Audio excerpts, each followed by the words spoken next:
Hola, ¿qué tal? Los saluda el doctor Alexis Vallejos. Bienvenidos a la charla de hoy. Vamos a conversar sobre la valvulopatía más frecuente que vemos, la más frecuente, la más prevalente, que es la estenosis aórtica. Eh, Ahí les presento el INCOL, Instituto Nacional Cardiovascular, donde realizamos uno de los procedimientos para solucionar esta estenosis aórtica. No es solo la cirugía, sino también actualmente existe el implante percutáneo de una válvula, es decir, sin abrir, sin hacer una esternotomía, que es abrir el pecho. Actualmente existe algo que se llama TAVI, que es un implante percutáneo de la válvula aórtica, usualmente a través de los vasos femorales, que no se hace en otra parte del país. Me parece que por ahí está haciendo Almenara. Nosotros somos el centro que actualmente hace más esto, y justamente esto le da una oportunidad de vida a los pacientes que cuando ya son muy añosos, más de 78, 80 años, la mortalidad es alta en cirugía. Entonces, justamente el TAVI le ha abierto una esperanza de vida a los pacientes. Así que vamos a conversar sobre esto en estos minutos, y yo creo que eso va a ser preguntas de examen que les van a servir a ustedes. Entonces, comenzamos. En primer lugar, la estenosis aórtica es un proceso en el cual acá vemos la válvula aórtica, y esta válvula aórtica va a disfuncionar ¿en qué sentido? No se va a abrir, ¿ok? No va a haber una apertura adecuada. ¿Y por qué no hay una apertura adecuada? Hay múltiples causas. Lo más frecuente es la calcificación por degeneración, es decir, conforme pasa la edad, con una predisposición genética y factores de riesgo, se empieza a llenar de calcio, y eso evita la apertura adecuada. Esa es la causa más frecuente de estenosis aórtica. Entonces, nadie está libre de esta patología, ¿ok? ¿Y por qué tienes que recordar esto? Porque cuando el paciente desarrolla estenosis aórtica, aproximadamente el 50%, cuando ya es severa, muere en los siguientes 2 años. Imagínate. ¿Ok? Otro gran grupo de pacientes es los que nacieron con, en lugar de tres válvulas, como ves acá en la válvula aórtica tiene dos valvas que se llama aorta bicúspide, ¿ya? Y ellos hacen esta válvula bicúspide se estenosa, se calcifica mucho más rápido que una tricúspide, y justamente genera estenosis. Y esto ocurre de edad más temprana, ¿no? Los pacientes que hacen con estenosis con una aorta trivalvar lo hacen entre los 70, 80 años. En cambio, los pacientes que hacen con una bicúspide suelen hacerlo a edades más jóvenes, 55, 60, 70 años, ¿no? Calcificación de la válvula aórtica bicúspide, ¿no? Luego, los pacientes pueden hacer también problemas reumáticos. Si tú vas a otro país, ya no existe la fiebre reumática, ¿no? Sin embargo, en nuestro país es lo más frecuente, por ejemplo, que nosotros vemos en la otra valvulopatía, que tal vez la podemos conversar luego, que es la estenosis mitral. La causa más frecuente en nuestro país es reumática. Pero si tú vas, por ejemplo, a España, cuando ven un caso reumático, es decir, reumático es alguien que le dio en la juventud una faringitis, no se trató bien, y justamente luego le da fiebre reumática, y eso le deja una secuela en la válvula, y con el pasar de los años te va a hacer estenosis e insuficiencia mitral, ¿no?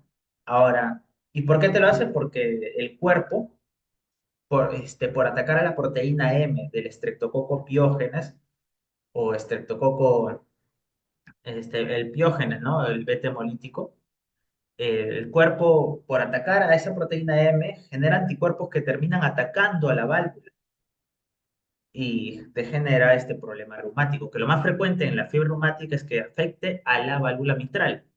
Y de la válvula mitral, lo más frecuente es que te haga doble lesión, estenosis más insuficiencia. En segundo lugar, estenosis, ¿no?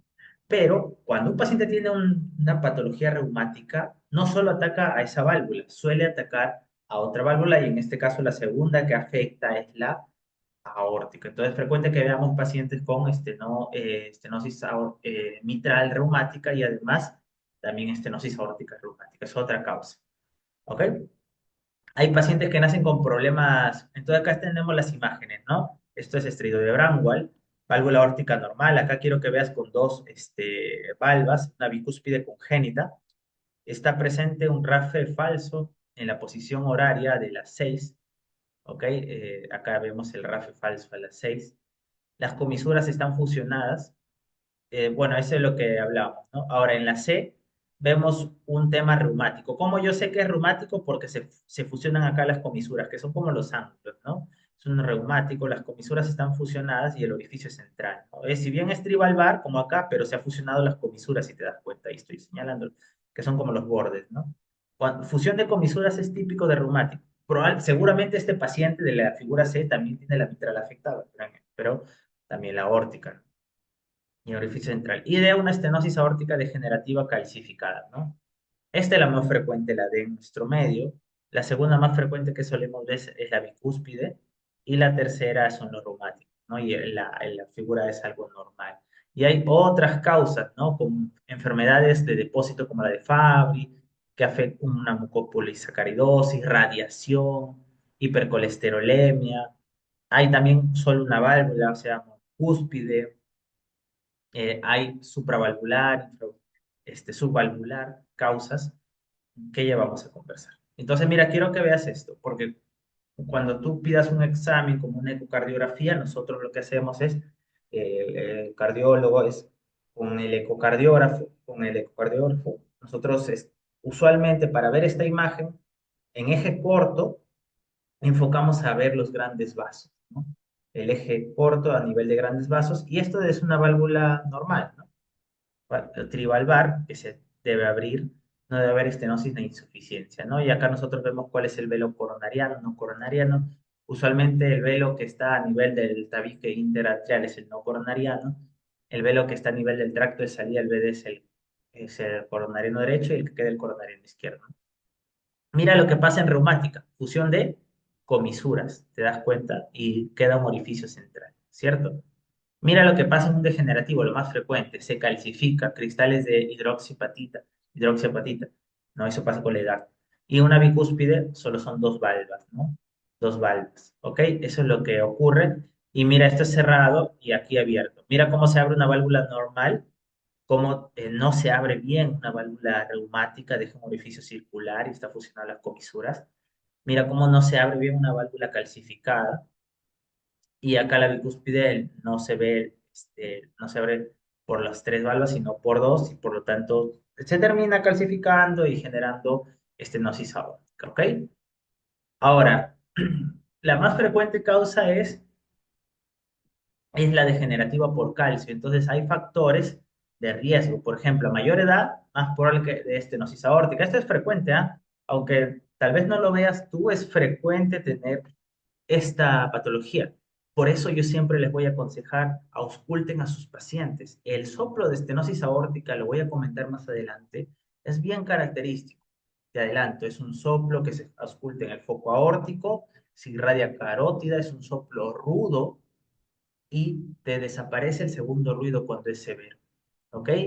Y en algunos casos se puede irradiar al ápex y tener un tono más musical que se llama fenómeno de Gallavardini. Ya vamos a conversar de eso. Ahora, mira los factores de riesgo para que se calcifique la válvula. A mayor edad, y no solo es en aparición, sino en prevalencia y también hace mayor progresión. Más en los masculinos, la talla, mayor en obesos, mayor en hipertensos, mayor en diabéticos.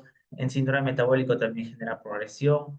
La dislipidemia, porque la fisiopatología ya vamos a conversar, tiene que ver con inflamación del endotelio, de endocardio a nivel de la válvula y ingreso de estas partículas de LDL y generan inflamación. Pero el dislipidemia tiene que ver, el tabaquismo, también disfunción renal, menos asociado, marcadores inflamatorios un poco menos, concentración de fósforo menos, pero son los principales factores de riesgo que tienes que tener en cuenta. Ahora, existe estenosis aórtica subvalvular. Si esta es la válvula, por debajo es el problema, que no deja que pase la sangre. Entonces, la subvalvular, la más frecuente es la miocardiopatía hipertrófica obstructiva. ¿Esto cómo lo sospechamos? Es un paciente que tú le haces un ecocardiograma y vas a encontrar engrosado el tabique y el miocardio, muy grueso, un tabique usualmente más de 16 es engrosamiento severo, ¿no? Más de 10 ya está engrosado. Es un tabique engrosado, una masa miocárdica muy aumentada, ¿no? Lo mayor a 115 en varón es masa miocárdica aumentada y mayor a 95 en mujer. Eh, y justamente esta hipertrofia evita que la sangre pueda salir por el tracto de salida del VI, pueda pasar por la aorta, ¿no? Entonces, a veces tiene que llegar a miomectomía incluso, ¿no? Esta miocardiopatía hipertrófica obstructiva, y justamente es una de las causas subvalvulares, ¿no? Esta causa tiene una peculiaridad que al paciente tienes que hacerle maniobra de Valsalva y el gradiente aumenta a más de 40. ¿Ya? Y el soplo también aumenta cuando le haces maniobra de Valsalva, que puje, que todo el soplo aumenta, ¿no? También puede ser porque a veces nacen con membranas, justo debajo de la válvula, membrana subaórtica, que hay que seccionarla, rodetes fibrosos debajo de la válvula, y cuando tú sospeches que es una estenosis aórtica subvalvular, hay que hacer ecografía transesofágica que solemos hacer en el instituto. ¿En qué consiste una ecografía transesofágica? ¿No? Al paciente, es un procedimiento que dura menos de media hora, el paciente se lo cita, con anestesiólogo se lo seda parcialmente, no totalmente inconsciente para intubar, ¿no? Se lo seda parcialmente, ¿no? Eh, y se le pasa una sonda como una endoscopía y llegas hasta el esófago medio. Y desde ahí tú miras el corazón cerquísima, es una ecografía ecocardiografía transesofágica. Puedes ir al estómago. ¿Ya? Y ahí tú ves tan cerca a la válvula y al tracto de salida que puedes ver si hay membranas, si hay rodetes, el mecanismo de la obstrucción, ¿no? Cuando es estenosis aórtica valvular, no necesitamos ecografía transesofágica, pero cuando es subvalvular, probablemente sí para ver el mecanismo. Y también existe el supravalvular, encima de la válvula aórtica, sobre la válvula aórtica, ya a nivel de la aorta, entonces, ahí es la estenosis, ¿no? Es poco habitual y suele asociarse a hipercalcemia, retraso mental y una fasis en cara de duende, que es el famoso síndrome de Williams, estenosis supravalvular, síndrome de Williams. Entonces, quiero que veas cómo es la fisiopatología de esta estenosis aórtica que ocurre por degeneración con la edad, factores de riesgo y calcificación. Esta es una válvula normal, mira, trivalva, y mira qué ocurrió acá. Se llena de calcio, hidroxiapatita, lípidos, inflamación y por lo tanto ya no se apertura bien. Ojo, eh, ojo que el paciente puede pasar de unas valvas normales a una esclerosis aórtica y estenosis aórtica. En la esclerosis aórtica, el paciente, la valva, si tú miras las válvulas por ecocardiograma, se ven más hiperrefringentes, es decir, hay calcio, pero este calcio no está generando que haya estenosis, una estenosis significativa, ¿no? Es decir, el paso de sangre. Cuando ya esta calcificación estante y degeneración estante que ya genera mayor velocidad del paso de sangre, ¿no? Y entonces ahí ya hablamos de estenosis aórtica. Clínicamente uno puede diferenciar, cuando hay esclerosis aórtica, el paciente puede tener un soplo, ¿no? Un soplo en el foco aórtico, 2/6, pero este soplo no te disminuye o no te anula el segundo ruido cardíaco. En cambio, cuando es estenosis aórtica severa, el soplo es tan intenso que el segundo ruido cardíaco desaparece. Entonces, en estenosis aórtica severa, cuando tú no ocultes, cuando tú tengas un paciente con sospecha de estenosis aórtica, si no hay el segundo ruido, sospecha que es estenosis aórtica severa. En cambio, si hay el segundo ruido, o no es severa o tal vez es solo esclerosis, ¿ya? Ahora, es más probable que se degenere y calcifique cuando es bicúspide, por eso ocurre a menor edad. Y te doy un dato más, los pacientes con válvulas bicúspides se asocian a aneurisma de la aorta ascendente sin dilatación de la raíz, pero sí de la aorta ascendente, y también se asocian las válvulas aórticas bicúspides, se asocian a aneurismas cerebrales, ¿no? Y hemos tenido pacientes con esto, ¿no? Ahora, si es un paciente con un síndrome de Turner, por ejemplo, los Turner hacen coartación de aorta y válvula aórtica bicúspide, ¿no? Pero no te estoy hablando de Turner. Pacientes que no son Turner te hacen dilatación de la aorta ascendente y aneurismas cerebrales con su válvula aórtica bicúspide que a edad más temprana se degenera y calcifica. Y también las bicúspides tienen más riesgo de endocarditis. Ojo, las bicúspides muchas veces nosotros los hemos diagnosticado en contexto de endocarditis. ¿Ya? Entonces, el paciente que está en riesgo, una bicúspide o una tricúspide, más la bicúspide, hay genotipo de riesgo, una morfología valvular de riesgo, edad avanzada, masculino, dislipidemia, diabetes, síndrome metabólico, hipertensión, tabaquismo. Mira, como todo esto aumentado en la población, es por eso que ahora es la valvulopatía más frecuente, ¿no? Insuficiencia renal, fosfato sérico. Luego, no se sabe en qué tiempo, qué porcentaje pero es un porcentaje variable, progresa a esclerosis aórtica, que es el inicio de la enfermedad. Ya hay como una tensión de cizallamiento, o sea, un shear estrés por el paso de sangre, hay inflamación, infiltración lipídica, diferenciación de miofibroblastos, pero no todos van a progresar estenosis aórtica. De los que hacen esclerosis, 10 a 15% progresan estenosis aórtica. Pero no todos son severos, ¿ok? Y con el pasar de los meses, años, se van a volver severos, ¿no? Cuando yo hablo de una estenosis aórtica severa, cuando la velocidad es más de 4 metros por segundo, cuando el gradiente es más de 40 milímetros de mercurio, ¿ya? Eh, cuando, por ejemplo, cuando el área es menos de 1, menos de 0,6 indexado. Entonces ahí yo hablo de severidad, ¿no? Pero no todos son severos. Y existen severos que tienen síntomas y no tienen síntomas. Justamente el severo que tiene síntomas siempre hay que cambiar la válvula, porque se va a morir. El severo sin síntomas, hay que ver a quién le cambiamos la válvula y a quién. Pero solo se cambia la válvula el severo con síntomas. Y el severo sin síntomas, hay que decidir a quiénes sí y a quiénes. Los no severos no se hace recambio de válvula aún.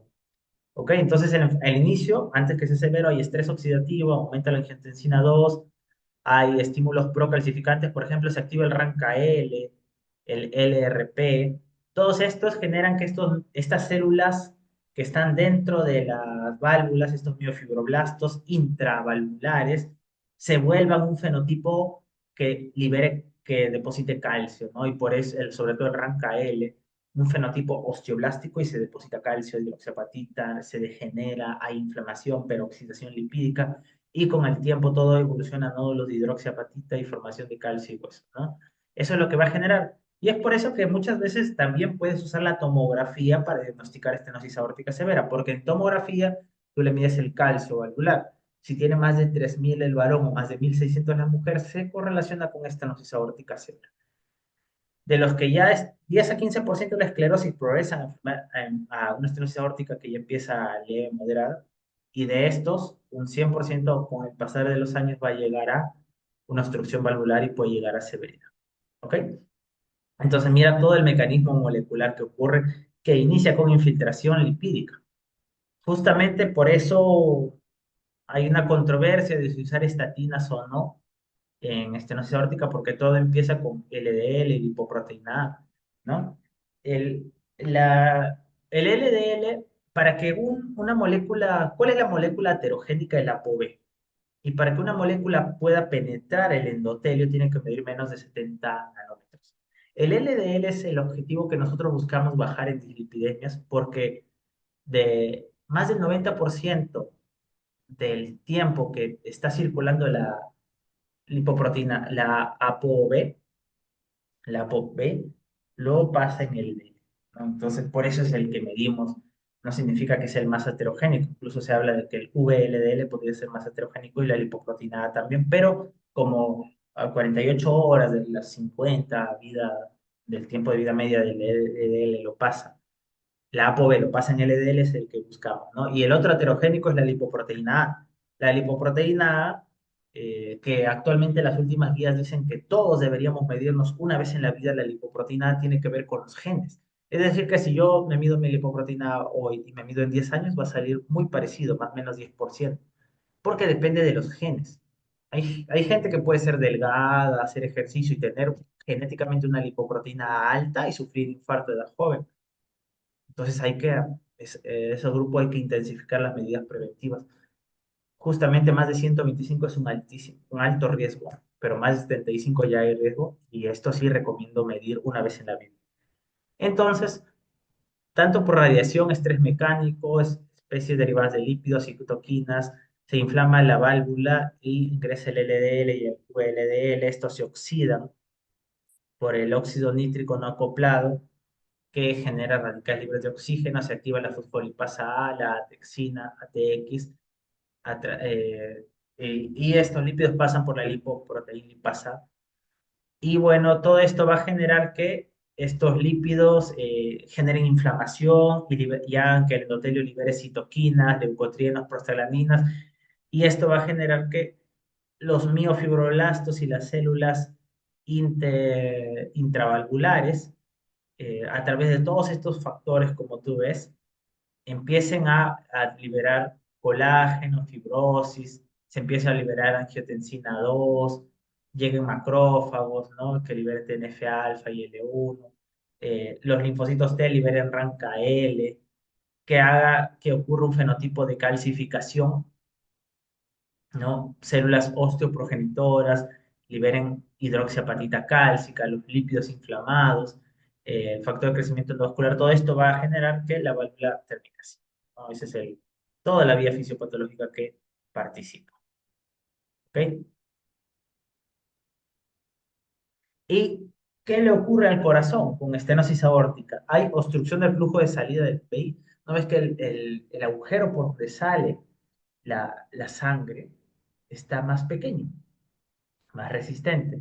Por lo tanto, el corazón tiene que hacer más fuerza, hay mayor poscarga. Recuerda que la poscarga está determinada por la impedancia aórtica, por la resistencia vascular periférica, pero si tú le agregas disminución de la salida de la sangre por una válvula aórtica estenótica, eso da mucha poscarga y eso al corazón le genera que tenga que hacer mayor contracción para vencerlo, y al hacer mayor contracción se remodela, se hipertrofia, hipertrofia concéntrica usualmente, y vamos a ver un hallazgo típico: corazones hipertróficos. El electrocardiograma, una masa más de 115 varón, más de 95 mujer, un grosor parietal más de 0,42, eh, pared posterior, tabique más de 10 milímetros cada uno, usualmente el tabique podría llegar a más de 16 en severo, y justamente es lo que vamos a ver, ¿no? Es el aumento de masa del BI, y en el electrocardiograma eso lo vas a ver tú con todos los criterios de crecimiento de cavidades izquierdas, como Pero Lopresti, Cornell, Lewis o Colón, ¿no? Y vas a ver unas R altas en V5, V6 con infradesnivel asociados a estas R's altas, ¿no? Infradesniveles y con test asimétricas sobre cargas históricas. Es lo que vas a ver típicamente en estos pacientes, ¿no? Y un impulso apical intenso, ¿no? Pero con el tiempo, con esta hipertrofia patológica empieza a aparecer, primero hace falla diastólica, y con el tiempo, con el pasar de los años, no ocurre inmediatamente, sino ya en pacientes muy evolutivos, este corazón tan hipertrófico empieza, como está fibrosado, hipertrófico, empieza a tener necrosis y apoptosis, y empieza a perder masa muscular, y el paciente hace disfunción del VI. Ya cuando hace FEBI baja es un estadio avanzado y tiene menos de un año de vida en promedio, según la curva de Bramwell, ¿no? Eso ocurre, ¿ok? Lo otro que va a ocurrir es que aumente el tiempo de eyección del vello. Es decir, por ejemplo, para eyectar 60 mililitros necesitaba, supongamos, un segundo. Como ahora está cerrado, necesita más tiempo para eyectar porque pasa menos flujo, ¿no? Entonces, disminuye el tiempo de eyección, tiene que durar más la sístole y se reduce la diástole. Entonces, disminuye el tiempo diastólico. Tienes que recordar que si bien el ventrículo derecho se nutre en diástole y en sístole, el ventrículo izquierdo se nutre principalmente en diástole. Y tú aumentas el tiempo sistólico, reduces el diastólico. Y si reduces el diastólico, las coronarias no se van a perfundir y este corazón va a estar en isquemia, isquemia, isquemia, isquemia. Sobre todo la parte subendocárdica, que es la zona más sensible, más sometida a presiones, más sensible a isquemia, y ya luego va a ir avanzando. El paciente va a tener menor aporte de oxígeno y isquemia miocárdica. Aumenta la presión diastólica del VI, no es que está hipertrófico, con más poscarga tiene que ser más fuerte, aumenta la presión diastólica del VI. Y tú tienes que recordar algo: la presión de perfusión coronaria, o sea, la presión para que las coronarias tengan sangre, ¿cómo yo la calculo? Es la presión diastólica de la aorta menos la presión diastólica del VI. O sea, diástole de aorta menos diástole del VI. La diferencia entre estas dos es lo que perfunde las coronarias, porque las coronarias en el VI se perfunden en diástole. Pero el diástole del VI, que lo regresa menos el diástole de la aorta menos diástole del VI, es la presión de perfusión coronaria. Ahora, si este ventrículo está con mucha presión, obviamente está tan apretado, las paredes están tan apretadas que van a evitar que se perfunda. Yo, para tener una correcta presión de perfusión coronaria, debe ser más de 50 al menos, ¿no?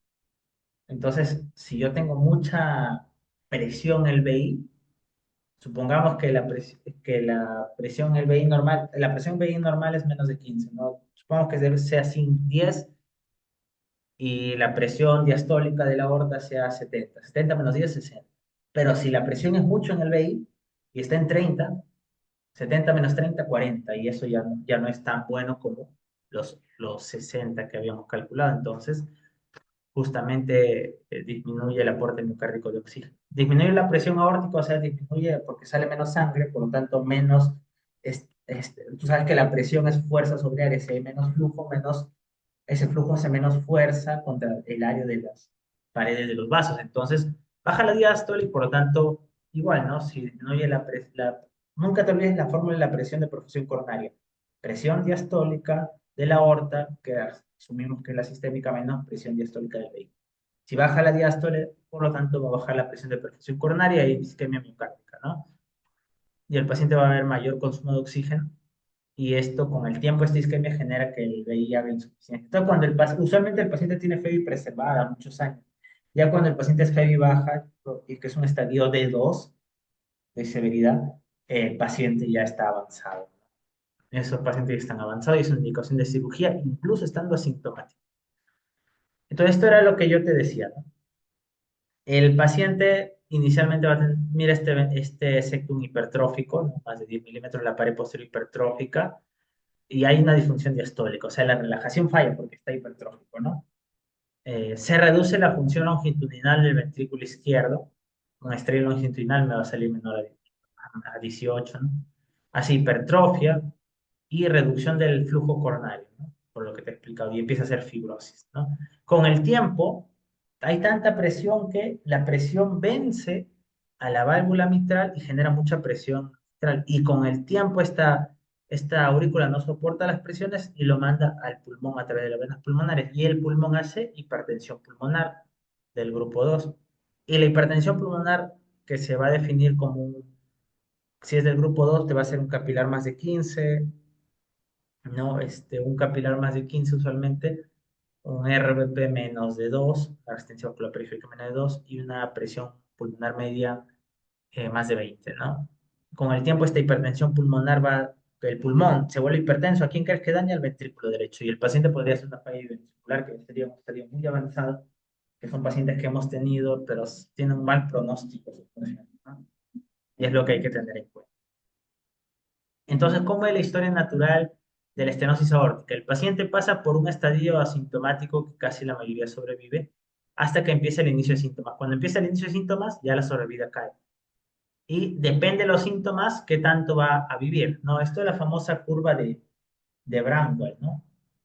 Mira, cuando el paciente, así es la neumonía que yo recuerdo, ¿no? Angina, síncope, cuando el paciente hace angina, 50% fallece a los 5 años, así. Cuando hace síncope, el, el 50% fallece a los 3 años. Cuando hace disnea, o sea, falla cardíaca, el 50% fallece a los 2 años. Y cuando hace FA, la mayoría, el 50% fallece al año. Entonces, esta es la curva de Bramwell que fallecen a los 5, a los 3 y a los 2 años, según angina, síncope o disnea, o sea, falla cardíaca vaya apareciendo. ¿Ya? Esa es la curva de Bramwell de sobrevida. Esto es cuando no le cambias la válvula, y si le cambias la válvula, prácticamente hay una sobrevida que se mantiene en más del 75%. ¿Ok? Pero mira, para que progrese pueden pasar hasta 30. Entonces, esto era del soplo y es importante para mí que lo recuerdes. En primer lugar, el soplo tú lo vas a ocultar aquí en el foco aórtico. Ya es un soplo rudo, eyectivo, sistólico. Usualmente olo sistólico o olo o mesotelesistólico, ¿no? El soplo, que es sistólico, en la fase avanzada es tan fuerte que lo oculta al segundo ruido cardíaco. Entonces, acuérdate que en estenosis aórtica severa desaparece el segundo ruido cardíaco. Cuando ya no tenga segundo ruido cardíaco es que desaparece. Cuando ya no tenga segundo ruido cardíaco es que es severo, ¿ya? Usualmente es meso y ya luego se hace mesotele sistólico, ¿no? Es y bastante intenso, 3/6 mínimo, ¿no? Y se irradia carótida, sí, y podría irradiarse el ápex. Si se irradia el ápex, tú le pones el esteto acá en el ápex y si escuchas el soplo, pero más musical, o sea, hablamos de un fenómeno de Gallagardini. ¿Qué significa que el paciente ha hecho un fenómeno de Gallagardini? Que está muy, muy esclerosada esa válvula y por eso se ha irradiado el ápex. Ya eso es lo que nosotros solemos ver. Podría aparecer un cuarto ruido porque se hace tan hipertrófico el BI que la aurícula tiene que hacer demasiada fuerza para poder dar ese 25% de llenado del BI en diástole, pero tiene que ser tanta fuerza este BI hipertrófico que aparece un cuarto ruido, que es es diastólico, ¿no? Al final de la diástole. Entonces, esos son los signos más importantes que tú vas a encontrar, ¿no?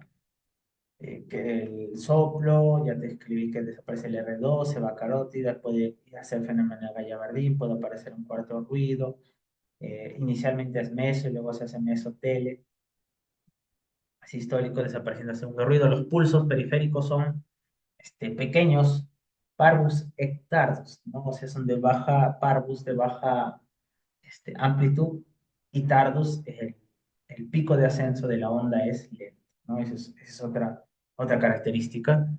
Los pacientes pueden desarrollar FA, ojo, y ahí ya no habría obviamente cuarto ruido, y podrían desarrollar hipertensión pulmonar. Cuando te hacen hipertensión pulmonar, podrías tener un soplo de insuficiencia tricuspidia, que es histórico y aumenta con la inspiración, pero eso ya es en estadios más avanzados. Ojo que estos pacientes te van a hacer primero angina, es el dolor de la estenosis aórtica es al esfuerzo, también es opresivo, ¿no? Pero es al esfuerzo, tienes que recordarlo y hay que cuantificarlo. Te hacen síncope y el síncope también es al esfuerzo, pero cuando un paciente te hace síncope, todo síncope, hay que ver primero si no es vasovagal, ¿no? Eso es por dolor, por náuseas, un día muy golpe de calor, etc. Luego los síncopes, hay que ver si no hace un SB, por eso siempre se ven placas carotidias. En los síncopes hay que ver si no es una taquicardia ventricular, por eso hay que pedirle Holter a los pacientes, ¿no? Para vaso vagal se hace la mesa, ¿no? La mesa, hay una mesa basculante que puede inducirlo. Y también hay que auscultar, porque si hay un soplo de las características que te he dicho, podría ser el síncope por estenosis aórtica. Cuando el paciente ha hecho síncope es de mayor riesgo porque ese paciente puede fallecer de forma súbita. Los que tienen síncope podrían desmayarse al hacer esfuerzo, dura minutos, no dura horas, pero podrían hacer este paro cardíaco. Esos son de mayor riesgo porque se pueden caer, etcétera, ¿no? Y, y falla cardíaca es la dice, ¿no? Estos pacientes tienden a hacer paro cardíaco y cuando hacen paro cardíaco es muy difícil recuperar. Este sería el grupo más difícil en un paro cardíaco de retornar a circulación espontánea, porque tú al comprimir generas habitualmente mayor gradiente en esta estenosis y igual el gasto no aumenta porque está cerrado, ¿no? Esos son los más difíciles de recuperar el paro cardíaco, eso hay que tener en cuenta, ¿no? Entonces acá quiero que veas algunas imágenes.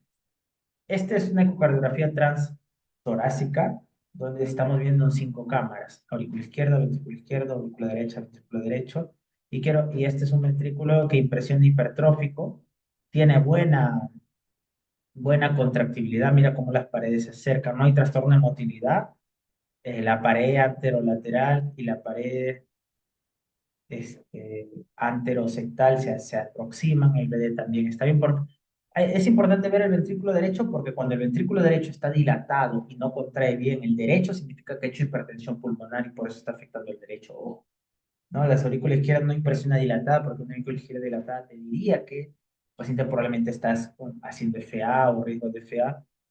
Y acá nosotros hacemos un 5 cámaras, acá aparece la aorta. Y quiero que veas esta aorta calcificada. Mira, se ve más blanco que el resto, ¿no? Una calcificación significativa de la válvula aórtica y las válvulas no se ven que se muevan claramente, que abran y cierren y sean delgadas, son válvulas engrosadas, ¿no? También hay hipertrofia ventricular izquierda como esta. Acá vemos otro. Esta es una ecografía, eh, es un eje corto, ¿no? De un ecocardiograma de una transtorácica, la que te mencionaba, ¿no? De un eje corto, grandes vasos, donde en el centro se ve la válvula aórtica, aquí está la válvula tricuspidia, el ventrículo derecho, el tracto salida del BD, por acá está la válvula pulmonar, válvula tricuspidia, aurícula derecha, y acá la arteria pulmonar, ¿no? Entonces, este eje nos sirve bastante porque, mira esta válvula, no se ve normal, yo debería ver hilos delgados de los tres velos, pero acá yo veo blanco, blanco, no calcificada esta válvula. ¿No? Entonces, yo ya estoy mirando que hay calcificación, entonces sospecho de estenosis aórtica y luego voy a medir la velocidad, ¿ok? Igual yo acá, por ejemplo, le pondría el Doppler para ver si el paciente eh, está haciendo algunos signos de hipertensión pulmonar, como una velocidad tricuspidia más de 2,8 al poner acá el Doppler y luego el continuo. Acá signos de insuficiencia pulmonar. Y acá le podría poner el Doppler para ver si hay insuficiencia, no solo estenosis, ¿no? Y acá yo tengo que ver si son tres o dos valvas. Impresiona que fueran tres, pero calcificadas, ¿no? Y acá vemos, por ejemplo, una bicúspide, ¿no? Dos, solo se abre en medio, en lugar de abrirse por tres, se abre dos, es una bicúspide. Eso es lo que van a ver ustedes, mira, una y una. Y lo otro que nosotros hacemos es, una vez que estás bien alineado, o sea, justo donde baja tu cursor, justo ahí cae la válvula, se le pone continuo y ves la velocidad. Porque es importante para nosotros saber si es severo. Mira, acá le pongo. La primera imagen que vimos 5 cámaras, justo ahí ponemos el continuo y vemos a qué velocidad. Acá se va a ver la velocidad. Acá medimos hasta cuánto llegó la velocidad. Más de 4 metros por segundo es severo, ¿no? Es severo. Y si es severo, y tiene síntomas sin indicación de cambio valvular, ¿no? Luego nosotros podemos medir el ITB de la válvula aórtica y nos va a salir el gradiente, ¿no? Que más de 40 es severo. Mira, velo, si acá nos sale más de 4 metros por segundo es severo. Y si todo lo rodeamos con el ITB, la válvula aórtica, y nos sale un gradiente más de 40 es severo. Pero si nos sale más de 5 velocidad, se llama estenosis aórtica crítica. Y si el gradiente nos sale más de 60, también se llama estenosis aórtica crítica. Cuando es crítica, así no tenga síntomas, tiene indicación de reemplazo valvular. Y obviamente ese paciente tiene una mayor mortalidad en las críticas, ¿no? Y si medimos el DBI, que vendría a ser el ITB del tracto de salida del VI sobre de la aórtica, nos sale menos de 0,35, entonces estaríamos hablando de severidad. Ok, y acá vemos, ¿no? El ecocardiograma Doppler continuo muestra una velocidad de 2,7, un gradiente de 30, que es compatible con leve, ¿no? Porque es menos de 3 es leve, ¿no? Más de 4 es severo, no estando 7. Doppler, acá nos habla de una velocidad de 4,6, más de 4 es severo y un gradiente de 85. El gradiente medio es el que vemos el máximo. O sea, más de 40 es severo y más de 60 es crítico. O sea, este calificaría para crítico y hay que ver si hay insuficiencia, ¿no? Porque puede existir. Acá vemos similar, ¿no? Mira, está lleno de calcio que justo está la válvula. 5 cámaras, paciente con estenosis que muestra calcificación y falta de movilidad de la válvula. No se mueve mucho. Y hay hipertrofia, ya lo hemos visto. Aquí está la hipertrofia en el septum y la válvula calcificada. Este son 3 cámaras, ventrículo izquierdo, aurícula izquierda, y este es la aorta, y aquí está llena de calcio, ¿no? Y justamente vemos la válvula aórtica acá la mitral, justamente. Mira, la mitral está un poco engrosada, pero no tanto. Eje largo, son 3 cámaras que muestra calcificada la válvula aórtica, ¿no? Y hay bastante hipertrofia. Y justamente estos pacientes, ¿cómo van a progresar? Miren, cuando nosotros tenemos, y este artículo es muy bueno, una estenosis aórtica moderada, o sea, un área que mide entre 1 y 1,5, estamos en un estadio B, ¿no? Estadio B, pero tiene que ser más de 1 el área. Si le medimos el área, lo podemos medir por la ecuación de continuidad o por planimetría, ¿no? Y es menos de 1, ya se habla de severa. Y tú ves el gradiente, ¿no? Si el gradiente más de 40. Lo que te expliqué acá, que para medir gradiente nosotros rodeamos todo esto y nos sale el gradiente medio.